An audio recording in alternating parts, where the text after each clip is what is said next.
Hello. So, following on from my last video, essentially my last video was just showing the BSP placements for all of my buildings.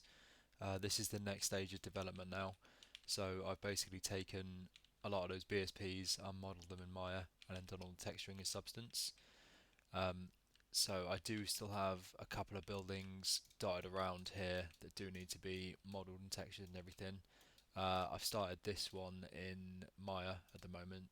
I'm just trying to figure out the UV map for it at the moment. Essentially, the problems having is if I don't clean up this UV map, when I go into Substance and try and paint on the top sphere, for example, it'll essentially paint over everything that is overlapping in the UV space. But that's fine. I just need to do some tweaking on that to figure that out. Um, Yes, if I take you around, we can see that I've got quite a few individual items that have now been modeled and textured. So we've got everything down from the door control panel to the door itself, to the actual buildings, to some crates that I've now dotted around, to my moisture farm that's now been finished. So this moisture farm, I think I'm gonna make a little darker because it looks a little out of place. It looks like it's not actually been textured from a distance. It's just a little too white at the minute. But obviously, when you get up close and personal with it, you can see that it's got buttons and cracks and little rivets and things on. Um, so yeah, if I just kind of float around and take you through at the moment, I've buried a few of the models in the sand, like I said I was going to do in my previous video. Um, I've got some little droids and things. I've got a little mouse droid here, and I've also got a little gonk droid. Um, that needs to be fixed because that's not completely finished yet. Just need to do the cleanup on the buttons and the letter face here. Yeah, so if I fly around a bit more,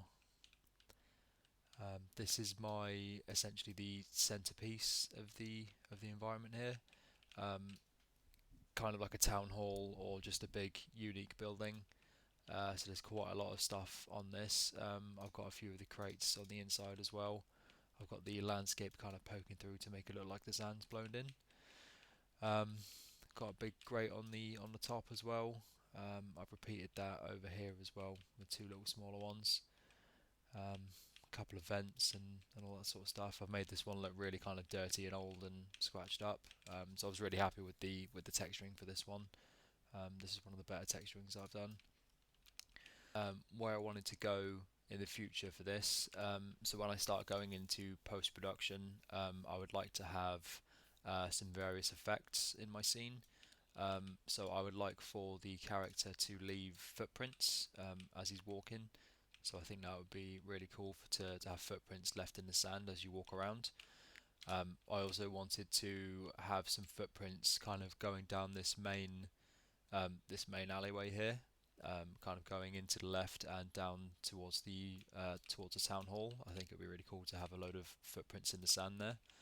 I also thought about putting in some music. I kind of wanted to put in either the Mandalorian theme tune or just some general Star Warsy type music. Obviously, that'll all happen after I've finished my buildings and finished filling out the scene with some other little bits. I've got some ideas of what I want to fill the scene out with yet. I just haven't finalised those yet. But yeah, the buildings are a definite. I'll definitely finish those off. So other than that, yeah, I just wanted to give you that quick update. I'll update you again soon. Thank you. I just wanted to talk about some of the new softwares and techniques I've been using for this project. So Substance has obviously been a big thing for me to start using, as this is an environment art brief. I've been using Substance quite a lot. I haven't used Substance before, so it was all completely new to me. So I've kind of been learning and finding new techniques to get the look that I'm after. Um, Essentially, what I've been doing is I've been adding layers on with black masks, and then changing the color to what I need, and then adding on, for example, dirt layers, scratches layers, like rough concrete layers to make the buildings look more weathered and lived in. So if I show you my different layers here, my first layer is a dirt layer. This is all mine. Essentially, I just picked the dirt color, put it on a black mask, and then painted on some dirt.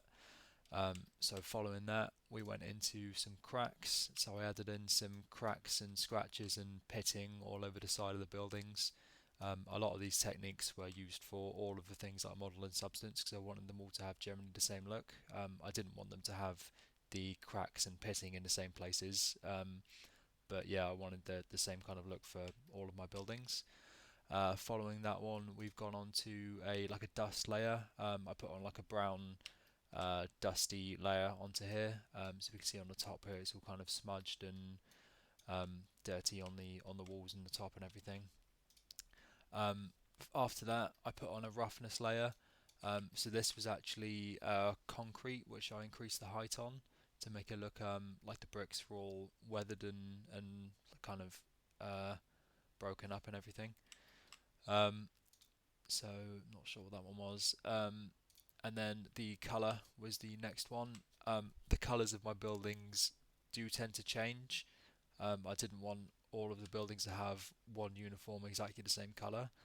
I wanted there to be some uniqueness to each building. So we're going to have different height values on cracks, different height values on the concrete effect, and then just kind of different colors just to make some look newer and some look more older and weathered. Yeah, so thanks. I just wanted to update on what I was doing in Substance.